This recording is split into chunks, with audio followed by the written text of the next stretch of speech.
We do know that last year you guys pushed out some information about the red truck. I know that this is on here, but just so we can talk about it with you guys, is that still something you're looking for? Do you still want people to submit tips, or is that over and we're just not looking for the red truck anymore? I'm going to call on TBI Special Agent in charge, Derek Newport, just to talk about that and where that stands. I'll tell you yes, just to eliminate. We still don't have a good timeline on when that was observed.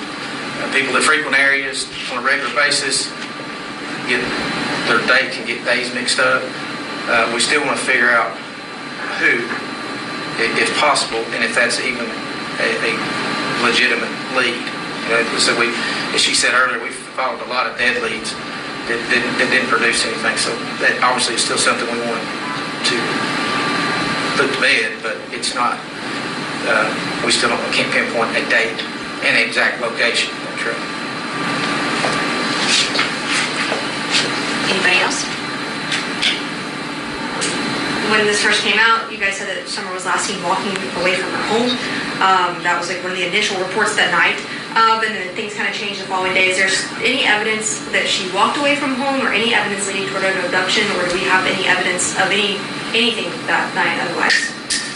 We don't have anything specific, and I think what's important to note there is that the sheriff mentioned that how many hours we've put into this investigation and how much time has been spent exploring every possibility: walk-off, abduction, other foul means. And I think that's the thing to keep in mind is it's still really wide open as to what. We try to stay away from developing theories and just follow facts.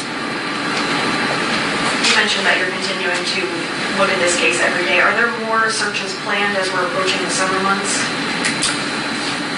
No specific plan. However, if we get specific information about a specific location, building, what have you, we will coordinate with each other to go take a look at that location. What made it hard back in the summer is obviously the foliage. That's why you saw the 2 searches that were when the leaves were on the ground, so that we could use air assets and that you could actually see more of what's on the ground at the time. People say, well, leaves to cover things up. Well, it's moving things around enough, you'll see what you're looking for. In the past, you said that there's no evidence that there was an abduction. Does that still stand? It still stands. Do the facts point towards one theory more than another? No, they do not. Or what happened? Not at this point. Well, thank you guys for being here. I just want to point out one more thing. This case is not cold. We get asked that a lot. It's not. We're talking to the sheriff constantly. We all work together as one team, and we're determined to find answers.